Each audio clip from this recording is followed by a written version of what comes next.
Waebrania 6 mstari wa 9 mpaka mstari wa 12.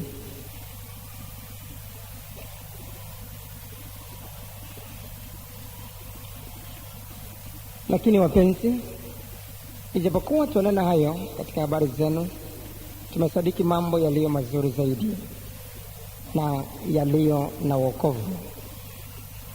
Maana Mungu si dhalimu hata aisahau kazi yenu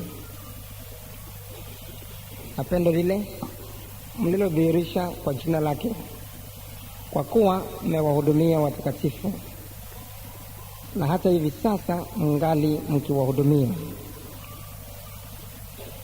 Nasi tunataka sana kila mmoja wenu aidhihirishe bidii ile ile kwa utimilifu wa matumaini hata mwisho, ili msio wavivu, bali mkawe wafuasi wa hao wazidishio ahadi kwa imani na uvumilivu.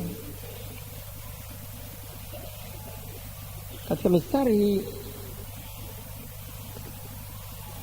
minne tutakuwa tunatafakari yale tunayojifunza hapa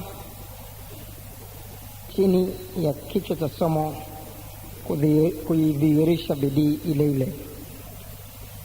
Kuidhihirisha bidii ile ile. Kuidhihirisha bidii ile ile. Na ingawa kichwa cha somo kitakuwa hicho, lakini tutalitafakari somo letu katika vipengele vitatu, na hilo litakuwa moja tu kati ya vipengele vitatu tutakapoviangalia katika somo letu leo. Kipengele cha kwanza, mambo yaliyo mazuri zaidi. Tutajifunza juu hilo katika mstari wa 9. Mambo yaliyo mazuri zaidi, mstari wa 9. Pili, faida ya kuwahudumia watakatifu. Pili, faida ya kuwahudumia watakatifu. Tatu, kuidhihirisha mambo yaliyo mazuri zaidi, mstari wa 9, na faida ya kuwahudumia watakatifu, mstari wa 10. Tatu, kuidhihirisha bidii ile ile, mstari wa 11 mpaka 12.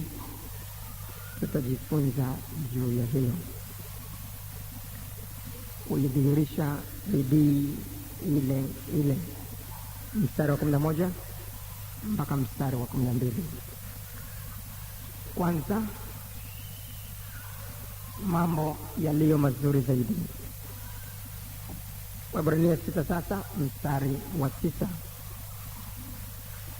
Lakini wapenzi, ijapokuwa twanena hayo katika habari zenu, tumesadiki mambo yaliyo mazuri zaidi na yaliyo na wokovu.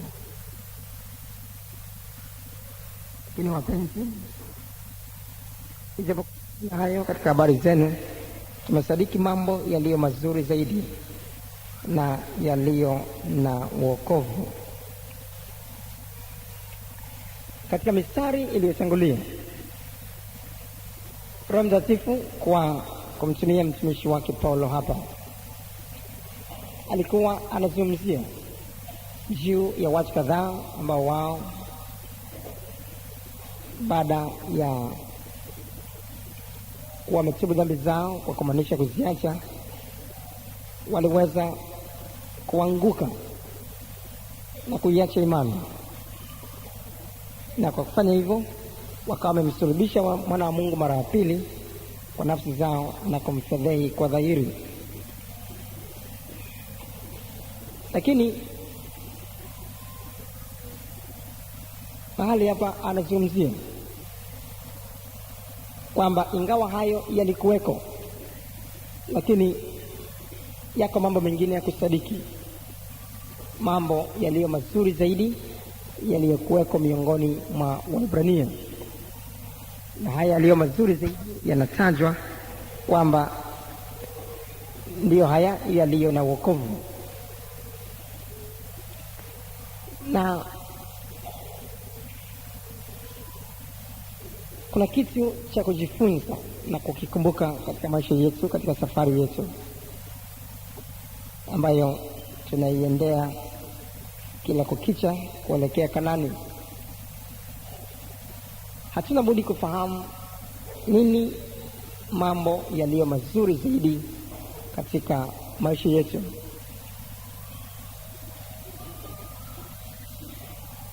Ni vizuri kuwa na kazi nzuri yenye mshahara mzuri. Ni vizuri kuwa na mchumba. Ni vizuri kuwa na mke na mume. Ni vizuri kuwa na fedha nyingi ambazo zitatosheleza kufanya kila tunachotaka kukifanya. Ni vizuri kuwa na mafanikio ya namna katika maisha. Ni vizuri kuwa na gari la kutuwezesha kusafiri huko na kule bila usumbufu. Ni vizuri kuweza kufuga mifugo ambao wataweza kutupunguzia gharama za kununua labda maziwa na kadhalika. Ni vizuri kuwa na hayo yote, lakini mambo yaliyo mazuri zaidi kuliko hayo ni nini? Je, hayo ndio mambo mazuri zaidi kuliko yote? Je, kwenda Ulaya na kufanya kazi huko ndio jambo lilo zuri zaidi kuliko yote? Hatuna budi kufahamu lipi lilo zuri zaidi. Ni vizuri kupona magonjwa yetu. Ni vizuri kutoka katika mateso na mahangaiko tulionayo na kuwa na uzima katika mwili. Lakini je, hayo ndiyo mambo yaliyo mazuri zaidi? Jibu ni la. Mambo hayo ni mazuri, lakini sio mambo yaliyo mazuri zaidi. Yako mambo yaliyo mazuri, na hapa yanatajwa mambo yaliyo mazuri zaidi. Kupona matatizo yetu ya kimwili, kupona magonjwa yetu ya kimwili, kupona mateso, kutoka katika mateso tulionayo ni mambo mazuri. Kupata kazi nzuri yenye mshahara mzuri ni mambo mazuri. Kuwa na mke, kuwa na mume mzuri ni mambo mazuri. Kuwa na watoto baada ya utasa muda mrefu ni mambo mazuri. Lakini hayo sio mambo yaliyo mazuri zaidi. Mambo yaliyo mazuri zaidi yanayotajwa kuonekana kwa Waebrania yalikuwa ni mambo yaliyo na wokovu. Hapa nazungumzia imani yenyewe ya wokovu. Inazungumzia wokovu kwamba ni jambo lililo bora zaidi kuliko mengine yote, na mambo mengine yote yanapita. Mbingu na nchi zinapita, na haya mengine yote tuliyotaja yanapita. Tukipata kazi nzuri yenye mshahara mzuri, kazi hiyo inapita. Tukipata watoto, hayo nayo yanapita, hata kufa na watoto hao. Tukipata mume au mke mzuri, jambo zuri, lakini nalo linapita. Hata kufa na mke, hata kufa na mume, na lolote lile tutakalokuwa nalo. Tumejenga nyumba nzuri, ile nalo linapita. Hayo yote ni ya kupita tu, hayo yote ni ya muda tu. Lakini liko jambo moja lililo zuri zaidi kuliko yote, ambalo hilo halipiti. Ni pale ambapo tunakuwa na uhakika wa uokovu ambao huwa haupiti, lakini unatupa faida ya milele na milele. Na ndiyo maana maandiko yanatusisitizia kuwa uangalifu, kujua lipi la kwanza na lipi la mwisho. Biblia inasema katika Wafilipi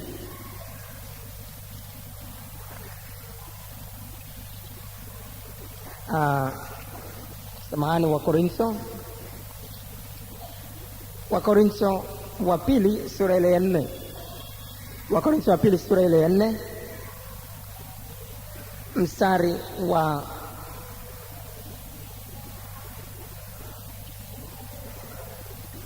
17 mpaka 18. Maana dhiki yetu nyepesi iliyo ya muda wa kitambo tu yatufanyia utukufu wa milele uzidio kuwa mwingi sana. Tusiviangalie vinavyoonekana, bali visivyoonekana ni vya milele. Haya mengine yote tuliyotaja yaliyo mazuri yanaonekana: nyumba, watoto, kazi, kwenda Ulaya, kuwa na fedha, yote yanaonekana. Kupona yanaonekana katika mwili, ni mazuri. Lakini yako yasiyoonekana sasa, ambayo hayo yanatupa utukufu wa milele, yanatupa faida ya milele kabisa. Na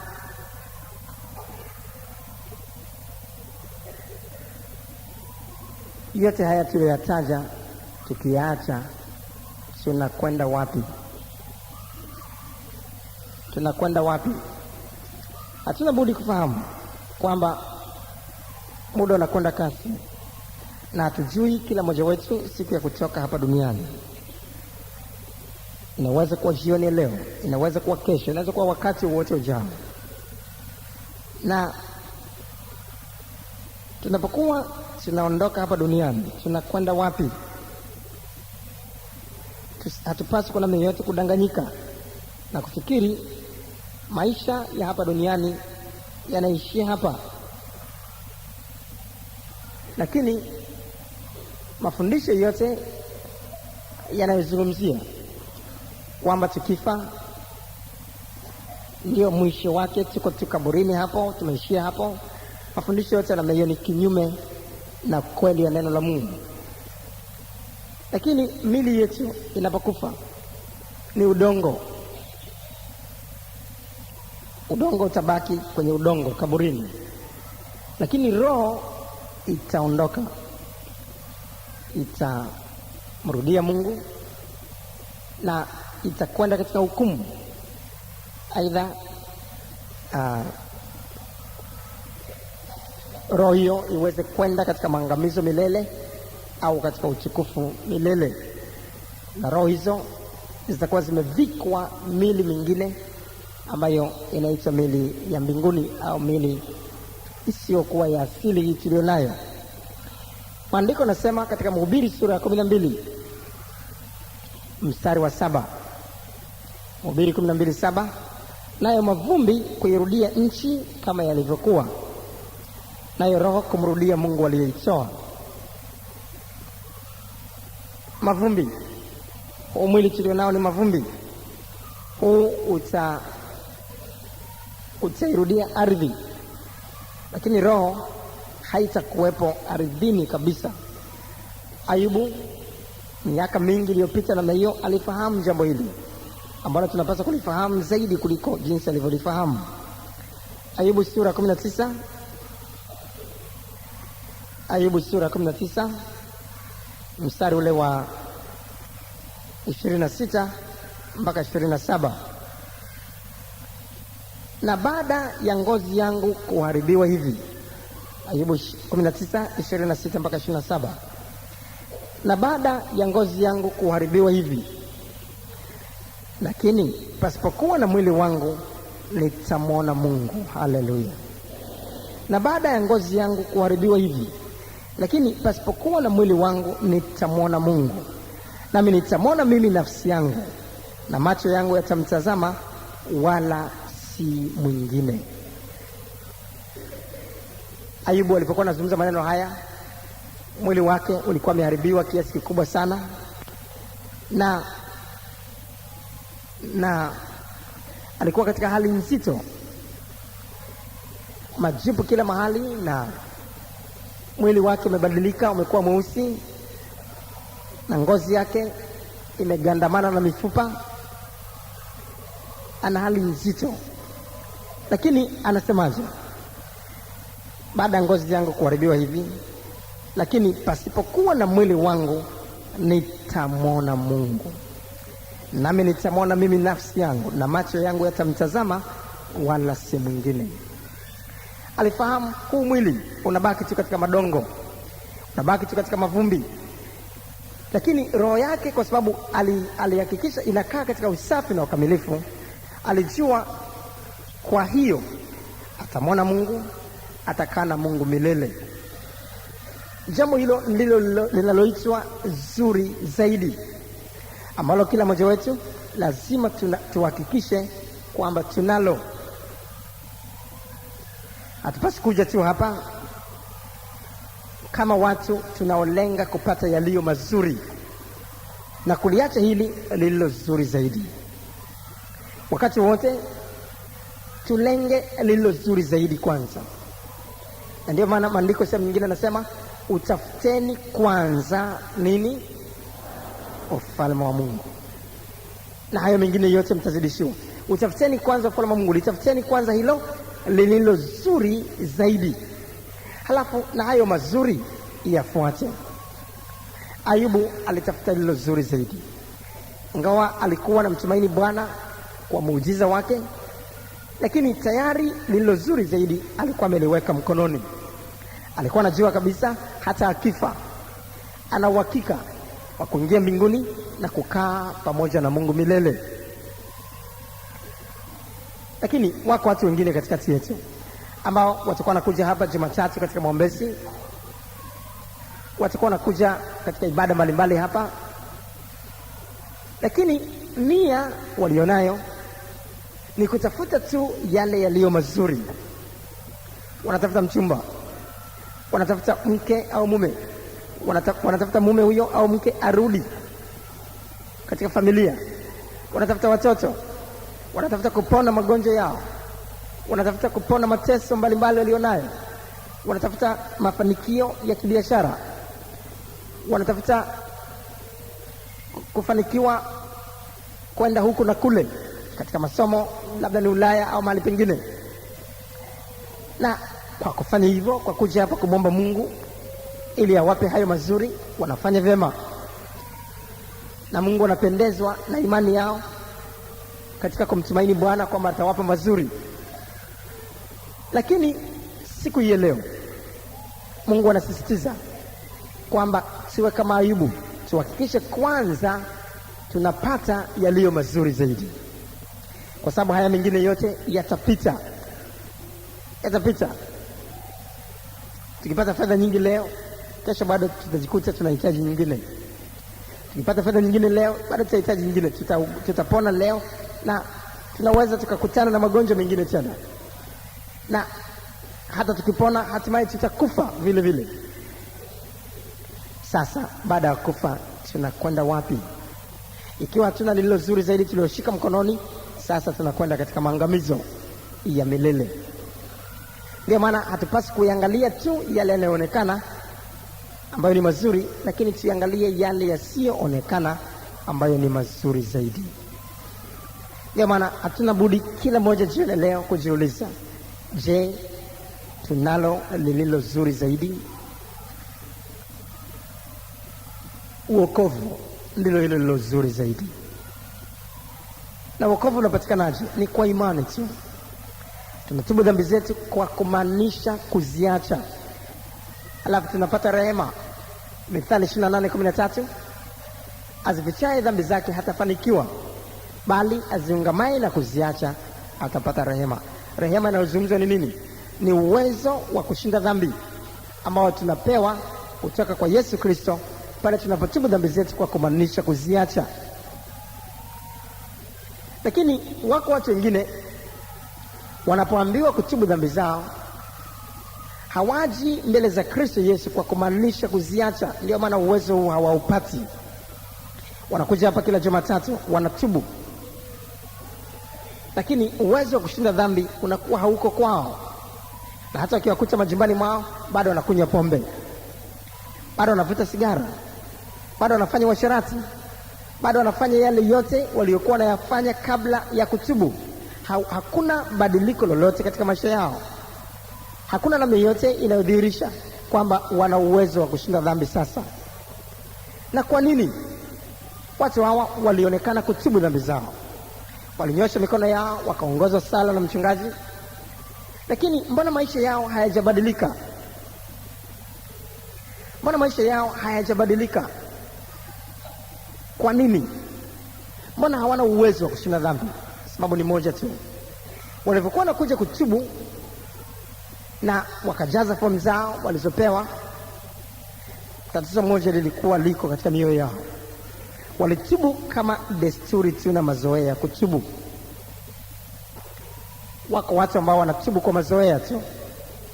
Wanakwenda katika madhehebu yao, wanakwenda katika majengo yao ya ibada, na kila Jumapili wanasali sala fulani ya kuungama.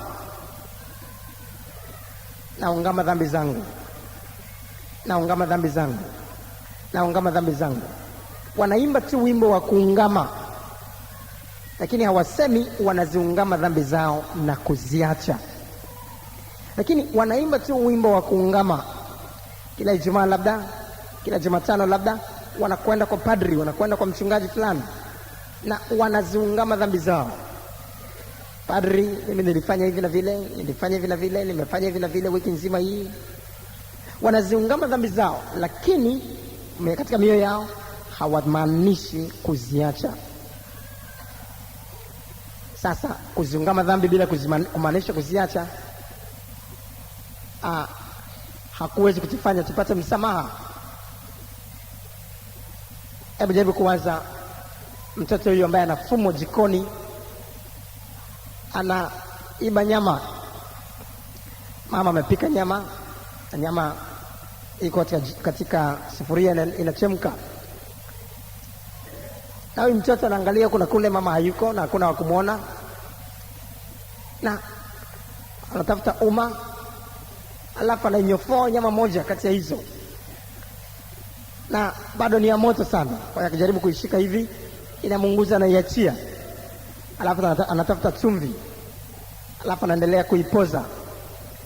Baada ya kuipoza anaiwekea chumvi mara moja, anaanza kuitafuna. Shavu zima limejaa nyama, kwa sababu ile nyama yenyewe haijawa laini, haijaiva vizuri. Kwa hata kuitafuna inakuwa ngumu, haitafuniki vizuri. Alafu anaingia mama, anamkuta mtoto huyu nyama imejaa katika shavu. Mwanangu, vipi? Nini hiyo katika mdomo wako? Anataka kuzungumza, hawezi kuzungumza vizuri. Na umechukua nyama tena leo? Yaani unajua mimi mwanangu, yaani mimi mwanangu na baba yako tukiwa tumekwenda kutafuta nyama, tumenunua nyama sokoni, ni kwa ajili yako wewe mwanetu ufaidi. Sasa kwa nini nyama hata haijaiva umeshachukua, umeiba, unangojea tu kwamba mimi siko, unachukua nyama, mwisho unaungua hapa, unaunguza hata shavu lako. Wakati nyama ikiiva ni ya kwako tu. Kama utosheki, unaniambia mama, naomba nyama nyingine. Kwa nini unafanya vitu vya namna hii? Mama nisamehe. Anasema mama amsamehe, uko anaendelea kugeuzia ile nyama shavu la pili.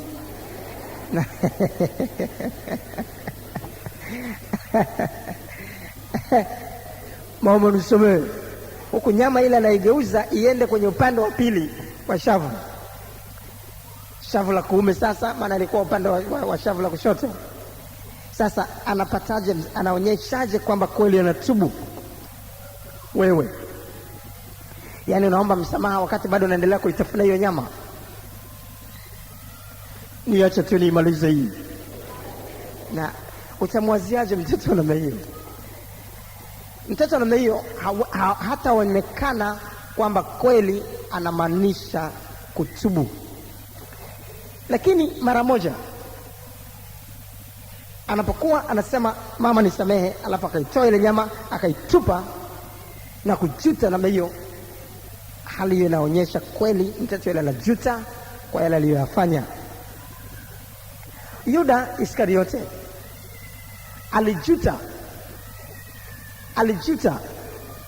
aliungama dhambi yake, lakini hakuwa na maanisha kuishi sawasawa na mapenzi ya Bwana. Na ndio maana leo yuko motoni, pamoja na kuungama kwake, pamoja na kujuta kwake. Kujuta peke yake, kuungama peke yake hakutoshi. Angalia Mathayo sura ile ya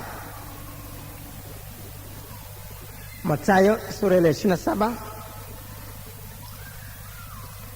mstari wa 3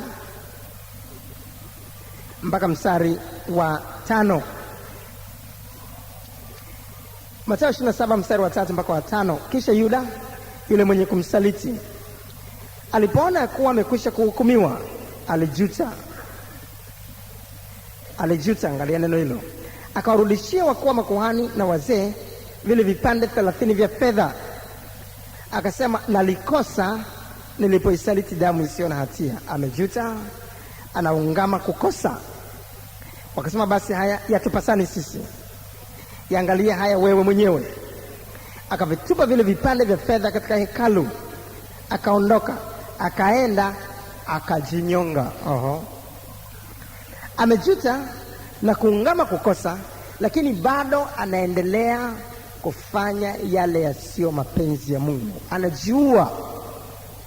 Vipande vya fedha amevitupa, lakini bado anafanya dhambi nyingine tena, kudhihirisha waziwazi alizificha dhambi zake nyingine katika moyo. Ndio maana maandiko yanasema azifichaye dhambi zake hatafanikiwa. Lazima tukiungama dhambi, tunaziungama zote. Tunamaanisha kuziacha zote. Sio kuacha sigara peke yake, sio kuacha pombe peke yake, sio kuacha washarati peke yake, lakini kuacha dhambi zote katika maisha yetu, na kusema kuanzia sasa nataka kuishi maisha tu yanayompendeza Mungu. Nipe uwezo wa kushinda dhambi, niishi maisha yaliyo mbali na dhambi zote kabisa. Na hapo ndipo tunapoweza kupata rehema na kupata sasa wokovu, lile jambo lililo zuri zaidi. Huenda umekwisha tubu, umekwisha kuungama kukosa kwako Jumatatu fulani, lakini leo nataka ufanye upya wa kumaanisha kabisa. Nataka upewe uwezo wa kushinda dhambi kuanzia leo, upate lile lililo zuri zaidi. Hilo ndio la kwanza, hilo ndio la kudhamiria kuwa nalo. Nataka upewe lile lililo zuri zaidi. Uko tayari kulipokea leo? Uko tayari kulipokea leo? Uko tayari kulipokea leo? Labda umekuwa nakuja kila Jumatatu kuombewa, umekuwa nakuja kila ibada, unang'ang'ania kweli, na Mungu ameiona imani yako ya kutafuta mazuri. Lakini leo Mungu anataka kwanza ulichukue lililo zuri zaidi. Uko tayari kulichukua? Uko tayari kulichukua? Na huenda umekuwa labda uliwahi kutubu, uliwahi kuungama makosa yako, hata ukapewa fomu, hata ukapewa mwalimu wa ufuatiliaji akakutembelea nyumbani, lakini maisha yako hayana badiliko lolote. Bado unaishi maisha ambayo yanaambatana tu na dhambi. Hakuna badiliko lolote katika maisha yako.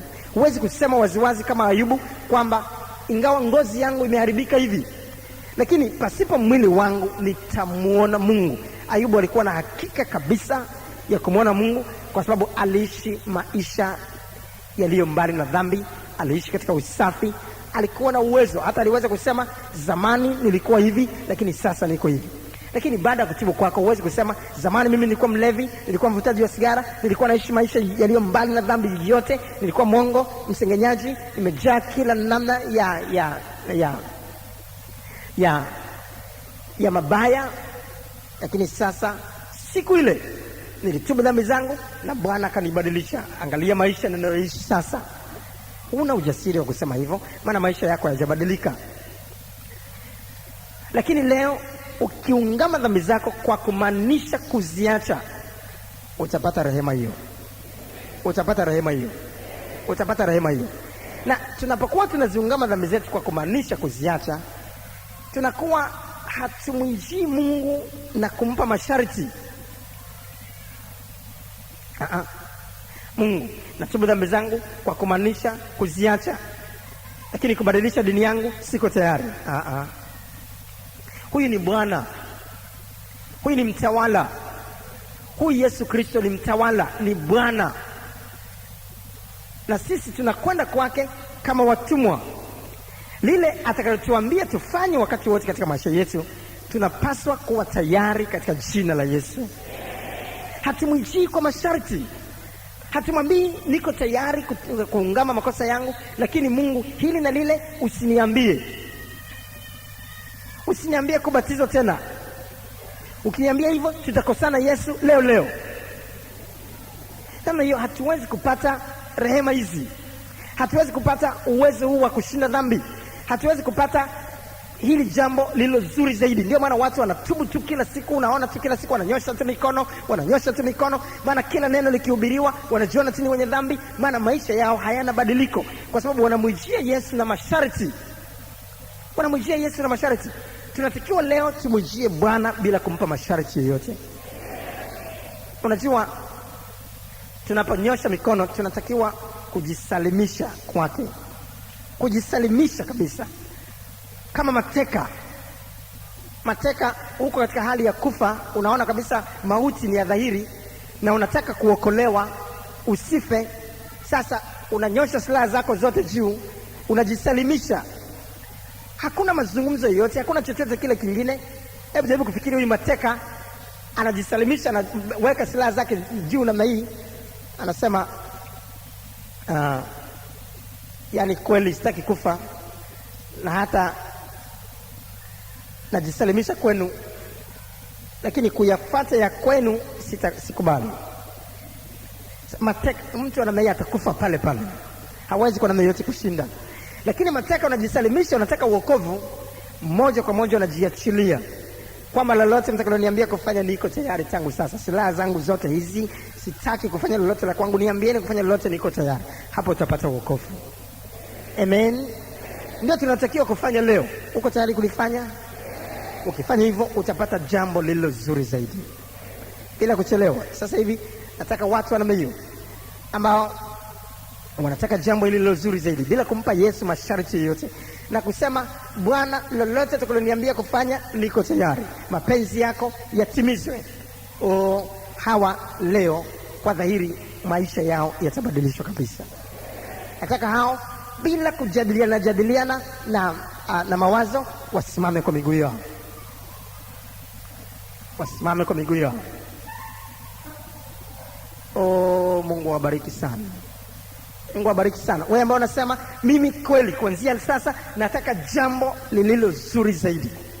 Nataka kukupa Yesu masharti. Nataka kabisa uweze kushinda dhambi, niwe na hakika kama Ayubu kwamba hata ngozi yangu kiharibika, hata namna gani maisha yangu yakipita, nina hakika kabisa kwamba nimeokolewa, ninakwenda mbinguni. Hata sasa nina hilo lilo zuri zaidi. Waliosimama sasa, weka mikono yako juu. Sema maneno haya: Mungu Baba, nakuja mbele zako. Hakika mimi ni mwenye dhambi. Nimesikia maneno haya na ninajuta na kuungama makosa yangu yote. Lakini sio tu naungama dhambi zangu, lakini kuanzia ndani moyoni sitaki dhambi tena. Kuanzia sasa sitaki kurudia dhambi, lakini nataka kuishi maisha yanayokupendeza wewe. Kuanzia sasa Bwana, nipe uwezo wa dhahiri wa kushinda dhambi, ili idhihirike waziwazi kwamba maisha yangu yamebadilika kabisa kuanzia leo, katika jina la Yesu. Naamini umenipa rehema sasa, umenipa jambo lililo bora zaidi, katika jina la Yesu. Amen. Mungu akubariki sana sana. Sasa wewe uliyesimama hivyo, nataka ufanye uamuzi mmoja mwingine. Sahau fomu zozote ulizowahi kujaza mwanzo. Nataka ujaze upya fomu yako. Na baada ya kujaza fomu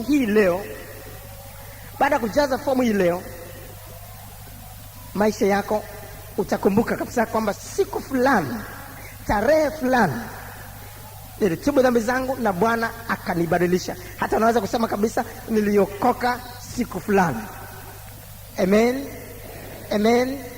Na utasema jambo lililo zuri zaidi nililipokea siku fulani, na hutakuwa na wasiwasi tena na mashaka, hivi kweli nimeokoka au sijaokoka? Maana Bwana Yesu leo atafanya kitu cha kipekee sana katika maisha yako, cha dhahiri, cha waziwazi, na utaondoka hapa ukiwa umechukia kabisa dhambi zako, na utaona kabisa hakuna namna yoyote ile ya kuhukumiwa moyoni tena. Amen. Na hata ukisikia injili tena yeyote namna hii, utajua kabisa waziwazi, mimi nimeokoka, na ina hakika kabisa 100% kwamba maisha ninayoishi yako safi mbele za Bwana. Amen. Ili usiwe tu ni mtu wakati wote tena wa kuanza labda bado, maana ukiwa kuna labda bado kuna kitu fulani bado kinapungua, lakini leo Bwana anataka kukamilisha kabisa katika jina la Yesu. Kwa hiyo sasa wewe simama, utapewa fomu hiyo sasa, alafu utajaza, na nitapenda kuipata fomu hiyo vile vile ili nisije kukumbuka mbele za Bwana. Tuwape fomu hizo haraka ili tumalizie somo letu. Ukishapata fomu hiyo unaijaza, unaweza ukafanya vyema kabisa baada ya ibada, hakikisha umeijaza na kuwapa wahudumu kabla ya kuondoka, itakuwa vizuri zaidi. Alafu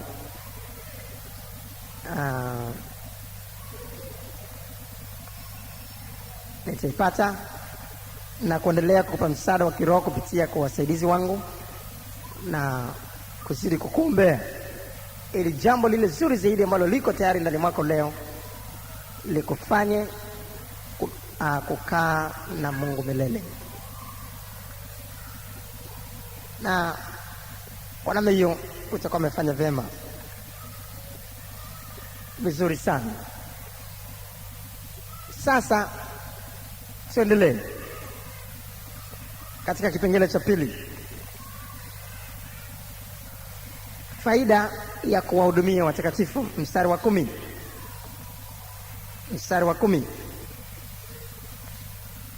Maana Mungu si dhalimu hata aisahau kazi yenu na pendo lile mlilodhihirisha kwa jina lake, kwa kuwa amewahudumia watakatifu, na hata hivi sasa mngali mkiwahudumia. Watakatifu wanaotajwa katika mstari huu ni watumishi wa Mungu. Watu wote waliokolewa ni watakatifu mbele za Bwana, lakini neno hili lilikuwa linatumika kwa maana mbili katika Biblia, na maana mojawapo mbali na hiyo ilikuwa watumishi wa Mungu kama Paulo mtume, Petro na wengineo. Na walikuwepo watu hawa ambao walijitoa kipekee kuwahudumia watakatifu, kuhakikisha kwamba hawana matatizo yote ya chakula, hawana matatizo yote ya nguo, hawana matatizo yote, la walijikabidhi na kujiweka mbele yao ili waagizo lolote la kufanya na kuwasaidia, ili wasiwe na kero zozote, lakini wahakikishe kwamba kile walichokabidhiwa na Mungu kukifanya kinatimilika, na wakafanya kazi kipekee kuwahudumia watakatifu namna hiyo. Sasa kazi ya namna hiyo sio bure, na Mungu si dhalimu hata isahau, na anasema kwa dhahiri, jitihada zozote za kuwahudumia watakatifu, jitihada zozote za kuwahudumia watumishi wa Mungu zitakuwa na thawabu milele na milele mbinguni, kwa sababu sehemu nyingine katika Biblia, thawabu ya nabii itakuwa ni thawabu yetu pia. Mungu atatuhesabu pamoja na manabii hao, atatuhesabu tumefanya kazi pamoja na hao, maana bila kuwapa msaada tuliowapa wasingeweza kuifanya kazi hiyo vyema. Na ninamshukuru Mungu kwa ajili ya watu mbalimbali katika kanisa hili ambao wamejitoa namna hiyo kuwahudumia watakatifu. Kazi njema tuliyoianza, hatuna budi kukumbuka kwamba Mungu hataisahau, si dhalimu hataisahau, na tuendelee kuwahudumia watakatifu hivyo ili kuhakikisha maono walionayo, majukumu waliopewa na Bwana wanayakamilisha, na thawabu yao itakuwa thawabu yetu katika jina la Yesu. Sasa kipengele cha 3 na cha mwisho, kuidhihirisha bidii ile ile, mstari 11 mpaka 12.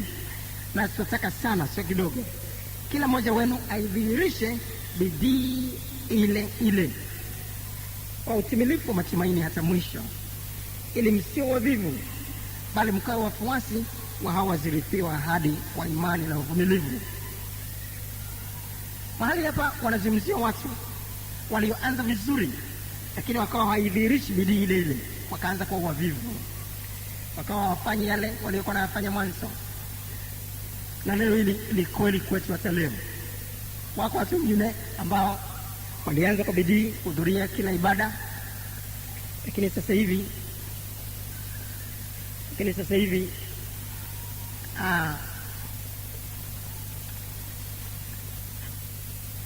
wamekuwa wavivu, hawaonekani tena wakiwa na bidii ile ile ya mwanzo. Wanakuja Jumatatu peke yake, Jumatano na Jumapili hawaonekani, wamekuwa wavivu sasa. Wanakuja Jumapili tu, na kuja Jumapili peke yake kunadhihirisha waziwazi kwamba hatuna tofauti na kule tulikotoka, hatuna tofauti na hali tuliyokuwa nayo mwanzo kabla ya kuokolewa. Lakini tunapokuja Jumatatu, Jumatano, Jumapili, ndipo inapodhihirisha waziwazi kwamba kuna kitu cha ziada ndani mwetu. Na yote ya uvivu wa kuhudhuria ibada unapoanza kuonekana, ujue tayari kuna kitu kinapungua mbele za Bwana. Tunahesabia ni wavivu, hatudhihirishi bidii ile ile. Mungu anataka kuona tunadhihirisha ile bidii ile ile kwa utimilifu wa matumaini hata mwisho. Ndio maana sehemu nyingine katika Waebrania sura 3 mstari wa 14, Biblia inasema, Waebrania 3:14, kwa maana tumekuwa washirika wa Kristo kama tukishikamana na mwanzo wa uthabiti wetu kwa nguvu mpaka mwisho. Ni kama mwanariadha, tunatakiwa kukimbia kwa nguvu mpaka tumeshika ile kamba na kuonekana ni wa kwanza. Tusiridhike tu kwamba ni wa kwanza. Tumeanza mbio, haya mbio wa kwanza, tunawaongoza wengine wote. Tusiridhike hapo na kuanza uvivu, kwa sababu andiko nasema wa kwanza atakuwa wa nini? Wa mwisho, na wa mwisho atakuwa wa kwanza. Ikiwa tumeona tumekuwa wa kwanza tulipoanza mbio, tukaona wengine wote wako nyuma, alafu tukaanza uvivu, tutaanza kumwona mmoja baada mwingine anatupita, mmoja baada mwingine anatupita, mmoja baada mwingine anatupita. Ndivyo ilivyo. Wako wengine walianza kwa bidii, hata wakaweza kuaminiwa kwa viongozi wa makanisa nyumbani katika kanisa hili, wakaaminiwa kwa viongozi wa section katika kanisa hili, wakaaminiwa kwa viongozi wa zone katika kanisa hili. Lakini sasa hivi walivyojiona wako mbele na wengine wote wako nyuma, tayari wamekuwa ni wavivu. Ni wavivu, hawakimbii tena kama mwanzo, hawana bidii ile ile ya mwanzo. Na sasa mmoja baada mwingine anawapita, mmoja baada mwingine anawapita, mmoja baada mwingine anawapita, na matokeo yake watu wanaamini watajikuta ni wa mwisho kabisa. Ndio maana Roho Mtakatifu anatukumbusha leo kwamba tunatakiwa kudhihirisha bidii ile ile tuliyokuwa nayo tangu mwanzo. Tumekuwa wa kwanza, tumeanza vyema mbio, tukimbie kwa nguvu mpaka mwisho. Tuishike kamba, tuhesabike miongoni mwa washindao katika jina la Yesu. Na hilo ndio la msingi na la kukumbuka wakati wote. Tusiruhusu uvivu wote wa kuomba, tusiruhusu uvivu wote wa kusoma neno la Mungu, tusiruhusu uvivu wote wa kuhudhuria ibada, tusiruhusu uvivu wote wa namna yote katika utendaji wa kazi ya Bwana. Na hiyo tutampendeza Mungu upeo, tutakuwa sawa sawa na mapenzi yake. Na wengine watakuwa na bidii, lakini wakishapata mambo mazuri, wana pesa sasa walizokuwa naziomba, na biashara zao zinakwenda vizuri, wamenenepa, tayari hawaonekane ibada tena, mpaka wakonde tena. Sasa huyu Mungu gani tunayemwijia tunapokuwa tumekonda tu? Hatumwijii tunapokuwa tumenenepa? Na maandiko yanatuonya tusifanye hivyo. Huko sio kuidhihirisha bidii yetu ile ile. Tusiwe kama mtu huyu anayetajwa katika maandiko Yeshuruni Kumbukumbu la Torati sura 32. Kumbukumbu la Torati 32 mstari wa 15. Kumbukumbu la Torati 32:15. Lakini Yeshuruni alinenepa. Alikuja siku ya matendo ya ajabu akiwa amekonda. Alafu baada ya maombezi mambo yake yakaanza kunyoka, ikawaje? Lakini Yeshuruni alinenepa, akapiga teke. Akapiga teke namna gani? Yeshuruni, mbona tukuoni katika ibada za matendo ya ajabu siku hizi? Kakobe ni pepo. Wakati walipokuwa nakuja kwenye maombezi mwanzo hakuwa pepo, lakini sasa hivi mambo yake yananyoka, kakobe pepo. Lakini Yeshuruni alinenepa, akapiga teke. Umenenepa, umekuwa mnene, umewanda. Ndipo akamwacha Mungu aliyemfanya, akamdharau mwamba wa wokovu wake. Huyu Yeshuruni hakuidhihirisha bidii ile ile. Bwana atupe kuidhihirisha bidii ile ile hata kama biashara zetu zinafanikiwa. Bwana atupe kudhihirisha bidii ile ile hata kama tuna mchumba tuliokuwa tunamhitaji sana. Bwana atupe kudhihirisha bidii ile ile hata kama mume amerudi. Bwana atupe kudhihirisha bidii ile ile hata kama tumepona magonjwa yetu. Bwana atupe kudhihirisha bidii ile ile hata kama tumepata watoto baada ya kuwa tasa muda mrefu. Bwana atupe kudhihirisha bidii ile ile hata kama tumepata muujiza wa namna yote katika jina la Yesu. Namna hiyo tutakuwa tunampendeza Mungu upeo. Utafanya hivyo? Utafanya hivyo? Ukifanya hivyo utakuwa umefanya vyema.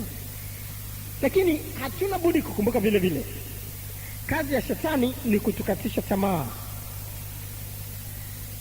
Kutukatisha tamaa. Ndio maana Yesu Kristo akatufundisha akasema, ombeni wala msifanye nini? Wala msikate tamaa. Ombeni wala msikate tamaa. Na kazi kubwa ya shetani anaifanya vile vile pamoja na kazi zake nyingine ni kutukatisha tamaa. Tusidhihirishe bidii ile ile tulionayo. Ataleta mambo kadha wa kadha ya kutukatisha tamaa. Sasa lazima tuiangalie maneno yote ambayo tunakutana nayo mitaani ya kutukatisha tamaa, kudhihirisha bidii ile ile tulionayo na kushindana nayo sana. Mapingamizi ya namna hii ya kutukatisha tamaa. Na wakati wengine wanaanza vizuri, lakini wanakisha tamaa na kidogo tayari wameshabadilika. Hatuna budi kuwa na akili. Tutumie akili zetu vile vile. Tunakutana na watu ambao wanazungumza maneno ya ajabu ajabu kama majenti wa ibilisi. Na kwa nini tusitumie akili zetu? Yako mambo mengine tunatakiwa kutumia akili zetu tu. Kiingereza wanaita common sense, na hali hiyo itatufanya tu kuweza kujua jambo hili la kipumbavu, na hatupasi kwa namna yote kuliweka manani. Akili zina sehemu vile vile katika wokovu wetu. Maandiko nasema katika Tito, sio kwa sababu tumeokoka basi akili hazina sehemu. Bado tunafundishwa kutumia akili zetu kama ipasavyo. Tito sura ile ya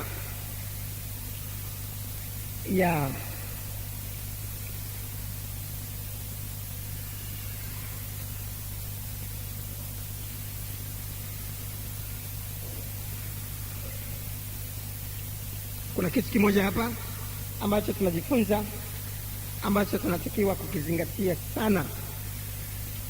Wengine kutokuzingatia haya wameweza kwenda mbali sana na mapenzi ya Mungu yaliyo dhahiri.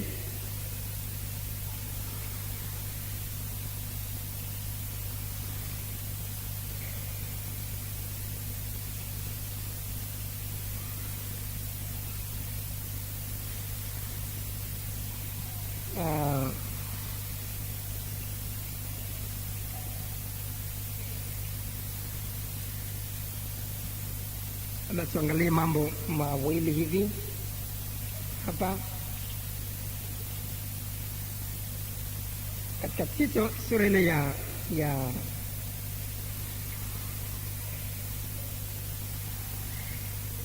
Tito sura ile ya pili .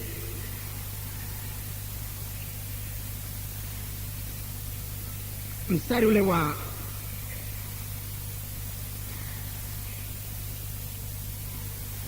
Tito sura ile ya 2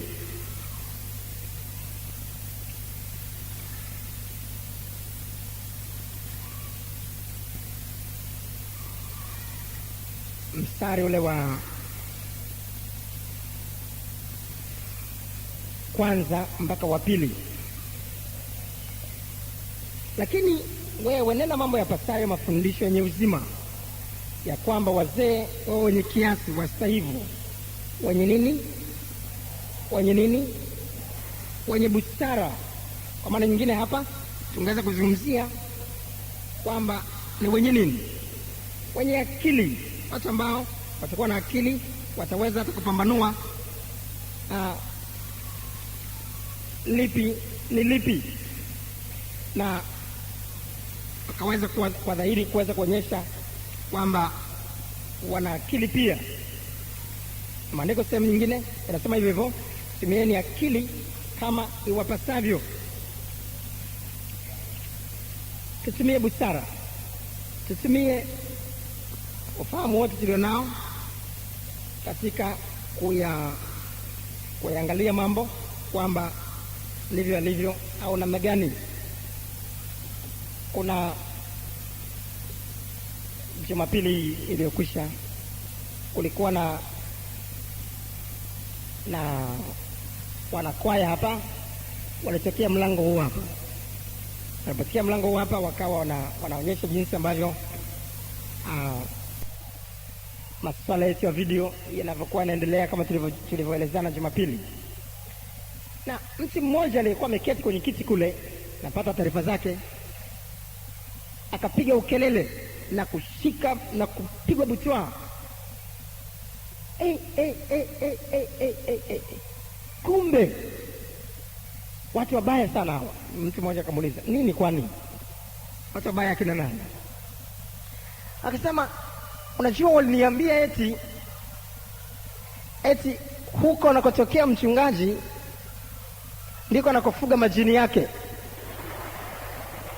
ndiko anakofuga mapepo yake. Hataki mtu yoyote kanyage kule, na anatokeaga mwenyewe peke yake kwenye huo mlango. Sasa mbona wanakwaya wanatokea mlango huo? Wale watu wabaya sana, kumbe waongo sana. Hapana, wale sio watu wabaya. Tatizo wewe mwenyewe huna akili, huna busara. Hili ni swala tu la kutumia akili.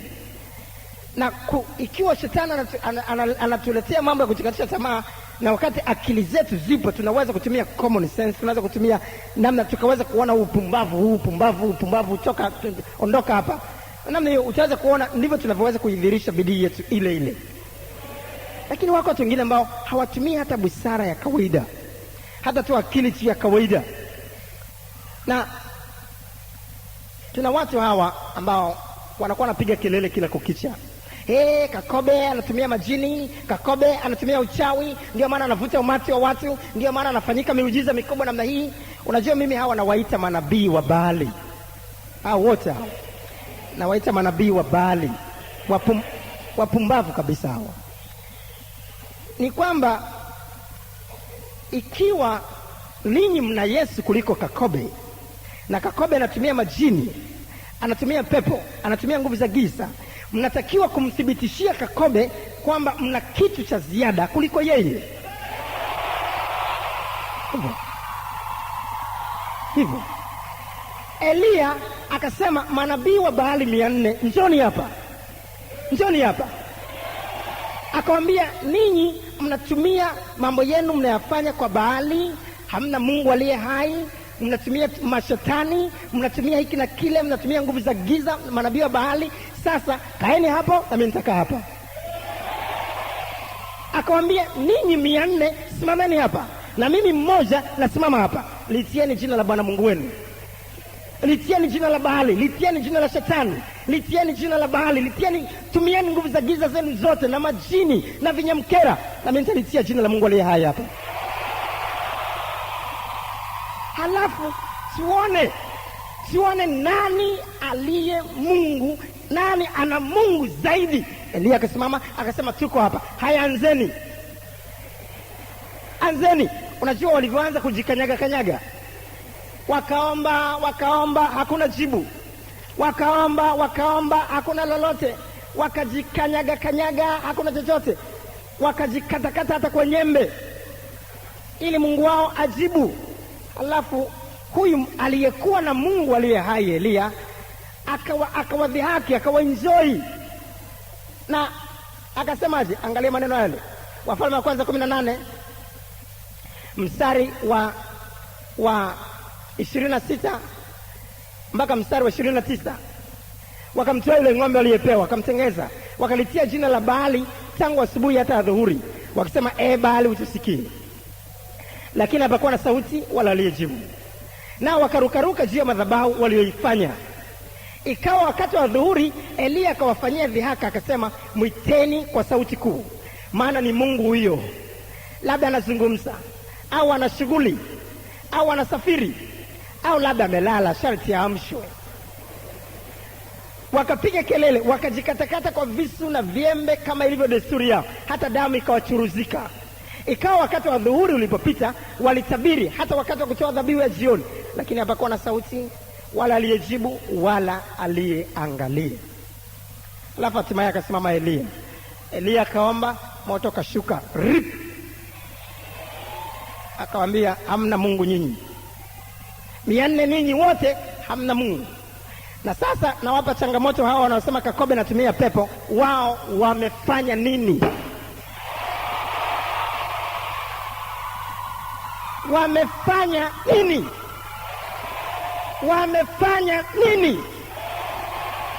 nini? Hawa ni manabii wa Baali. Maana kama Kakobe anatumia pepo, ana majini yako huko ndani, ana uchawi huko ndani, unafanya kitu kuliko Mungu wao. Mungu wao ni sanamu. Ni sanamu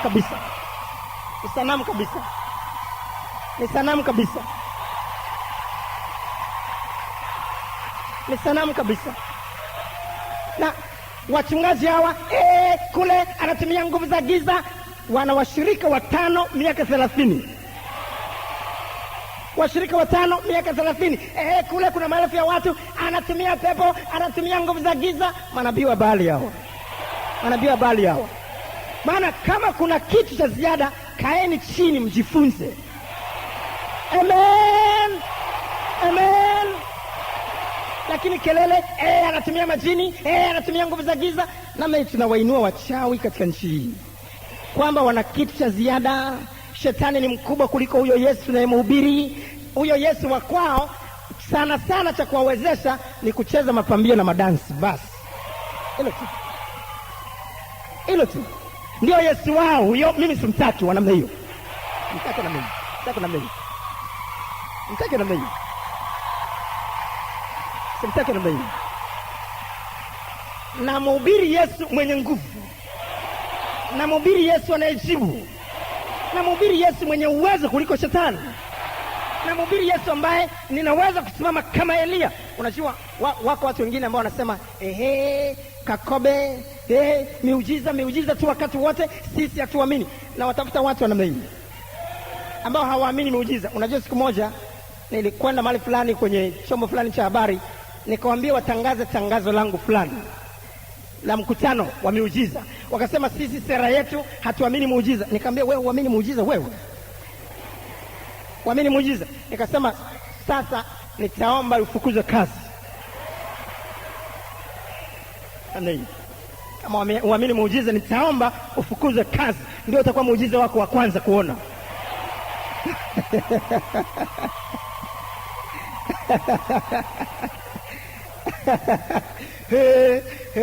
Anaanza kubabaika.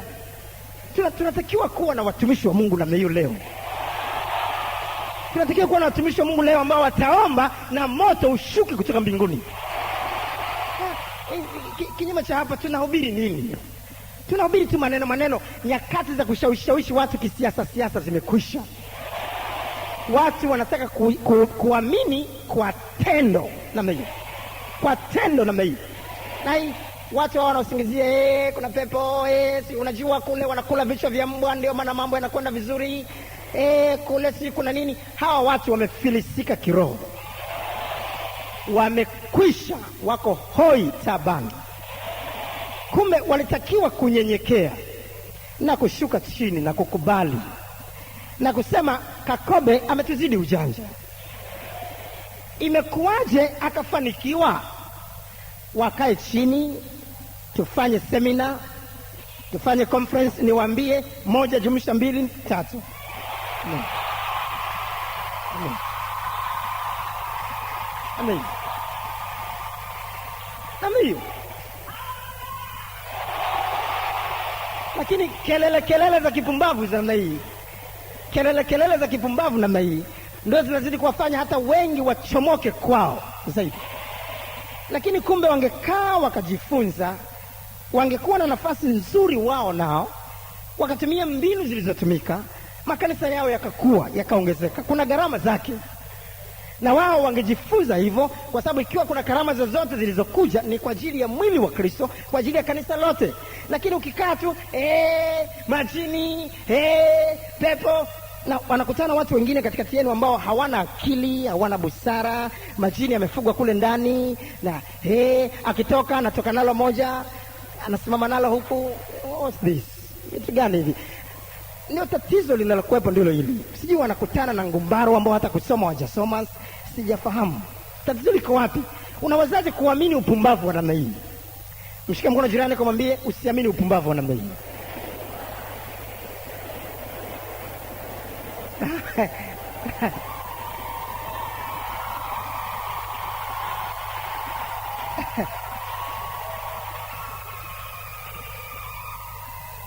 Unajua tatizo linalosumbua hawa jamaa zangu wao wanaonizunguka ni gere, wivu basi.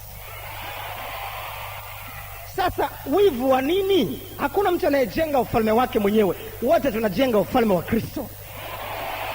Kwa hiyo ikiwa kuna mahali kuna kitu cha ziada, wote tunajifunza tufanye kazi nzuri zaidi kwa ajili ya kujenga ufalme wa Mungu.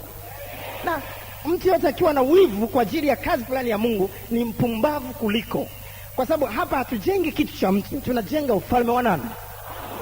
Linalojengwa ni kanisa la Kristo mwenyewe. Kukiwa na maelfu mahali fulani, kukiwa na maelfu mahali fulani, ni furaha kwamba ufalme wa Mungu umeongezeka. Amen. Amen. Na kwa namna hiyo mimi bado ninao hawa.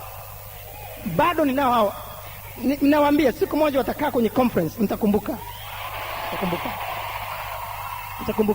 Watashika adabu tu, lazima, kwa sababu mimi sifanyi kitu cha kubatisha hapa.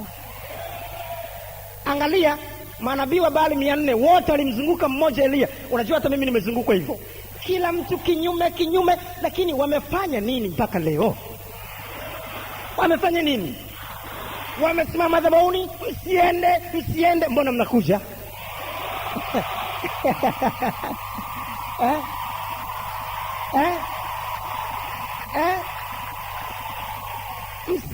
Msiende. Leo ni Big November na nyinyi mko hapa.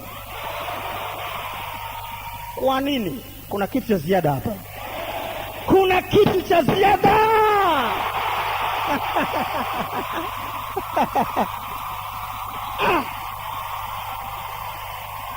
Oh, haleluya. Na nenda mtu kwa mtu, mwambie achana na upumbavu, tumia busara, tumia akili. Hawa watu ni manabii wa Baali, wameshindwa kufanya jambo linalofanyika Mwenge, wakae chini wajifunze. Basi kinyume chake tutawabeba hawa wote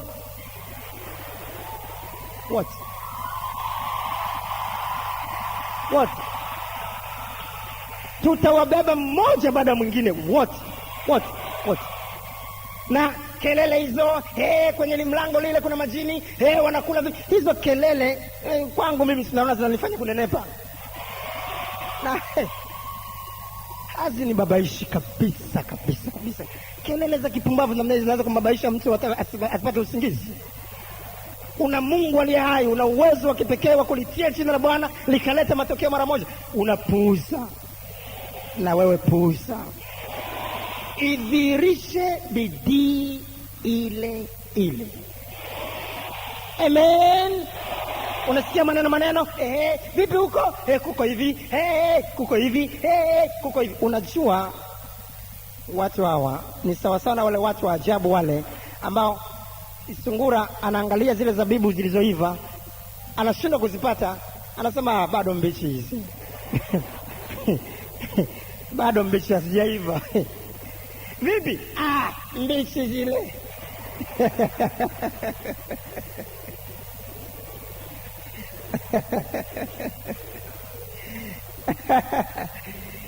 Sasa na hawa wengine hawa ni kama huyu mtu mwingine anamtaka msichana yule mmoja awe mchumba wake awe mke wake, na anamwona kuna kaka mmoja mwingine naye anakuwa karibu naye, anaanza kumwambia msichana yule, vipi, mbona unapapatika na yule kaka? Hana kitu, si chochote. Unajua yule mtu hata kufua nguo hajui. Itakusaidia nini? Jieleze mambo yako mwenyewe. Yaeleze ya kwako. Lakini yule binti akija kufahamu kwamba kumbe ni msafi kuliko wewe, itakuwaje? Sasa zidi kuwa mbali na wewe. Huu ni upuzi, ni upumbavu. Wenzetu wazungu hawana vitu vya kijinga namna hii. Ukimwona mtu anafanikiwa namna ile, wanakaa chini kumuuliza, hizi mbinu unazotumia ni zipi? Ni zipi? Unafanyaje watu kutoka Gongo la Mboto, kutoka Mbagala, kutoka Kongowe waje kusikiliza neno Mwenge? Unakaa chini unajifunza. Unakaa chini unajifunza. Uko pasta mmoja amekuja hapa, kaa chini, ulizia ni jinsi gani ya kufanya, nitakusaidia. Lakini acha maneno hayatakusaidia. Kinyume chake atazidi kunyofoa watu kutoka kwako, watakuja hapa. Unataka nizidi kunyofoa wengine kutoka kwako?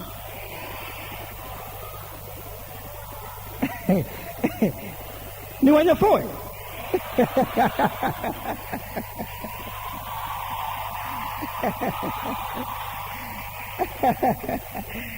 Aya, tusimame sasa. Idhihirishe bidii ile ile. Ukisikia maneno mitaani, idhihirishe bidii ile ile. Ukisikia watu wanakukatisha tamaa, fahamu ni kuzimu hataki ushike sana kile ulicho nacho. Sasa sauti, mwambie Bwana akupe neema ya kudhihirisha bidii ile ile.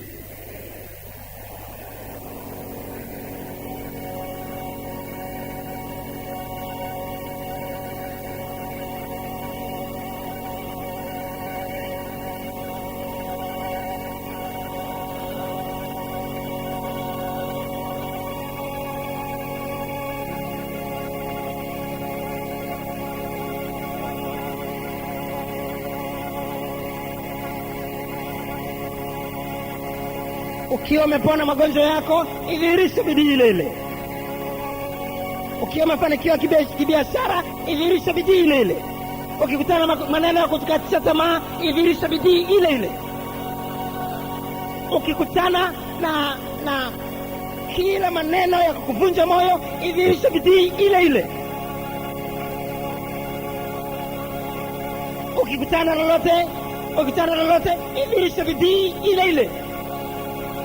Sema nitasonga mbele. Sema nitasonga mbele kwa gharama yoyote.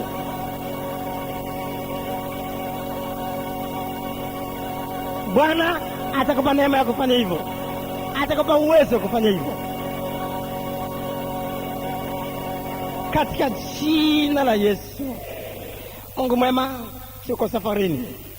Tunahitaji kuidhihirisha bidii ile ile bila kutetereka, bila kupungua katika nyendo zetu. Umetupa neema ya ziada kwamba tumeanza kukimbia mbio. Tupe kukimbia mbio kwa nguvu mpaka tuweze kushika kamba. Kama ulivyoshinda, sisi nasi tuwe miongoni mwa washindao. Shetani akipiga kelele, akiboteka kutuvunja moyo, kuwatumia waume zetu, kuwatumia wake zetu, kuwatumia jamaa zetu, kumtumia bosi kazini, kuwatumia watu wa mitaani, Bwana tupe kuyapuuza na kusonga mbele. Hata mwisho tuweze kuishika taji ambayo umetuwekea katika jina la Yesu. Tupe kuviangalia visivyoonekana, ili kuanzia leo uweze kuweka chaji mpya ndani mwetu. Hata iwe baraka kubwa katika jina la Yesu. Amen. Ni Wakristo wa majina wanashindwa hata na Waislamu wanaamini zaidi. Unajua, majuzi hapa alikuja baba mmoja ana hali mbaya nzito, amebeba kwenye godoro, wamefanya kumbeba. Na huyu baba alikuwa na ukimwi, ana hali nzito ya kutisha, hajala muda mrefu. Baada ya hospitali kushindikana, amekwenda kwa waganga wa kienyeji. Kule hali yake ikawa mbaya, akawa hana hata maji mwilini. Alipokuja tena hospitali, wakawa wamemwekea chupa 7. Sasa wakati anamwekea chupa ya 8 ya maji, namna hii hawezi hata kuzungumza, anakoroma kama Ayubu. Akiwa katika hali hiyo, akiwa na drip ya 8 na anawekewa, akapata sauti kidogo, sijui nani hata alimweleza, akawaambia ndugu zake wale, nipelekeni kwa mchungaji Kakobe nigombewe. Na wale ndugu zake wakasema, unataka kuombewa, sikupeleke kwa shehe. Akasema, mimi nataka niende kwa mchungaji. Wakamwambia, hiyo sio dini yako. Akasema, huko.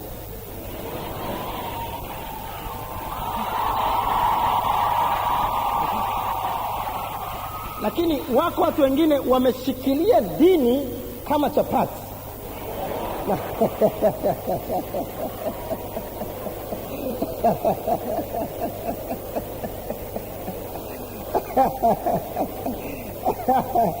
Na kusema hizi hatuziachii kabisa. Nikaombewe wapi? Unajua, ukija hapa tunamtaja Mungu wetu wote aliyetumba. Ni Mungu aliyewaumba Waislamu, ni Mungu aliyewaumba Wahindu, ni Mungu aliyewaumba Wakristo, ni Mungu aliyewaumba wapagani. Ndio tunamwijia hapa. Amen. Utakuwa kama mtu huyu, na wakikwambia usiende huko, sio dini yako, mwambie ninamwendea Mungu. Amen. Sasa yule alikuwa mke wake pale kwenye kitanda, akasema, sina uwezo wa kuamua jua hilo. Sasa wakaita ndugu wake wengine, wakafanya kikao, tumruhusu huyu mgonjwa kweli akaombewe kule kwa Kakobe.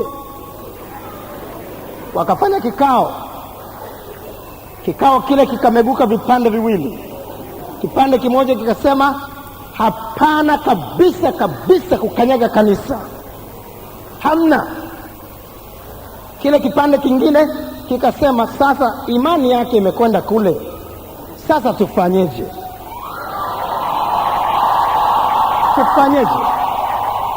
Kwa hiyo kile kipande kilichosema imani yake imekwenda kule, wakasema, sasa sisi tutakwenda naye, ninyi bakini hapa hospitali, tutarudi naye baada ya muda mfupi. Alivyosikia yule mgonjwa maneno hayo, yeye mwenyewe akachungulia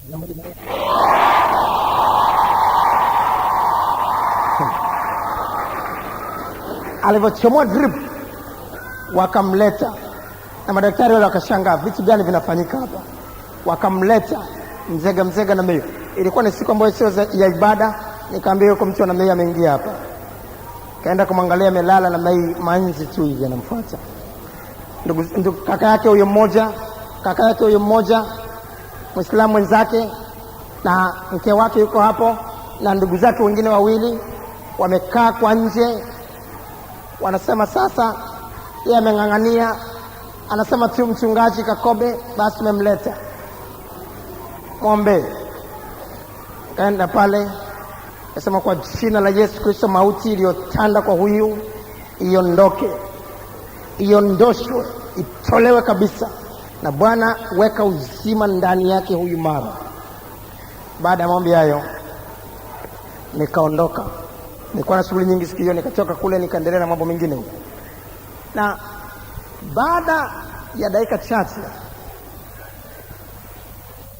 mgonjwa kule alikuwa bado amelala kwenye kile kijumba kile pale, alikuwa amelala ndani. Baada ya dakika chache, baada ya maombi pale, akazungumza kwa sauti, akasema nataka kukaa.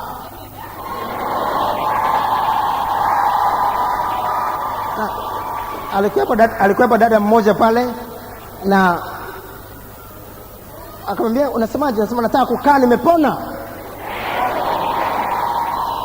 Na akaitwa mke wake.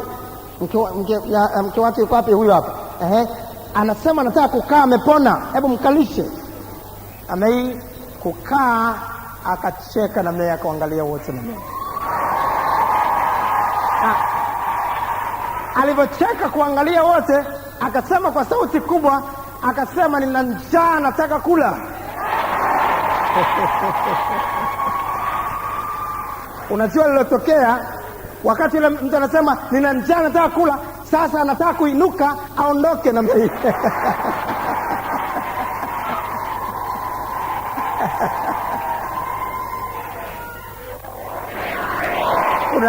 Unajua matokeo yake yalikuwaje? Matokeo yake yalikuwaje? Ikawa yule kaka yake anaitwa Mohamedi na huyu mke wake yule Mohamedi akasema akamkimbilia mara moja na mimi, akamwambia mke wake, akasema tuliwaambia wale wengine.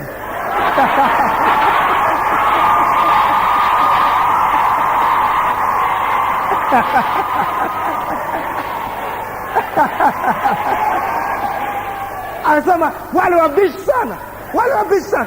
Unajua wale watu wabaya sana. Nikamwambia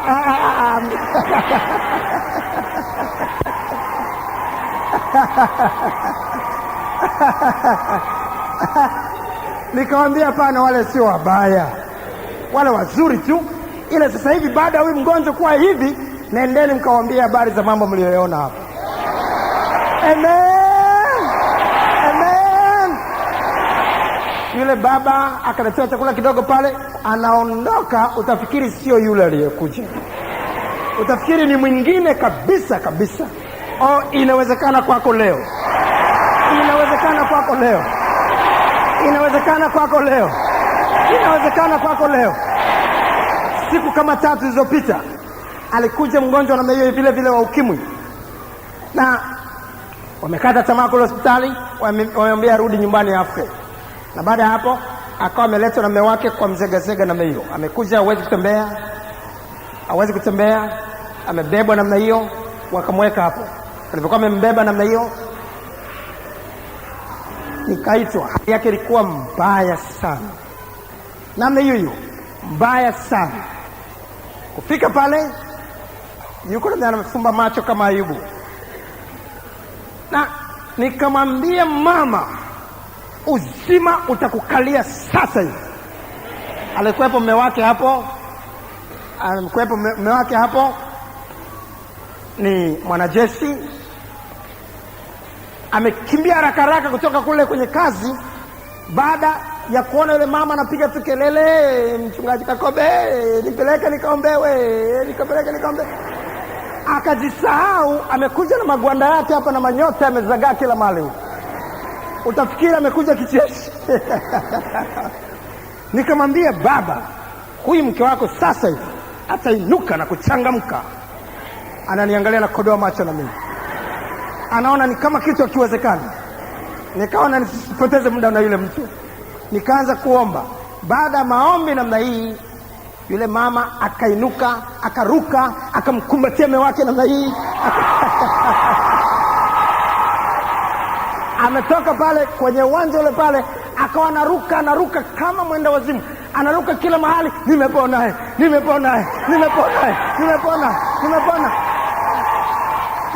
Nikamwambia mume wake, nikamwambia wewe, kweli mlimleta mzegazega?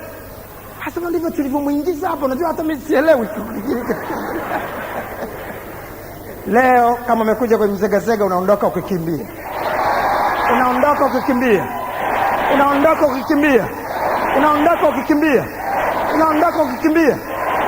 unangoja nini sasa? Kama umekuja uweze kutembea, ruka pale kwenye kiti chako, anza kutembea mara moja.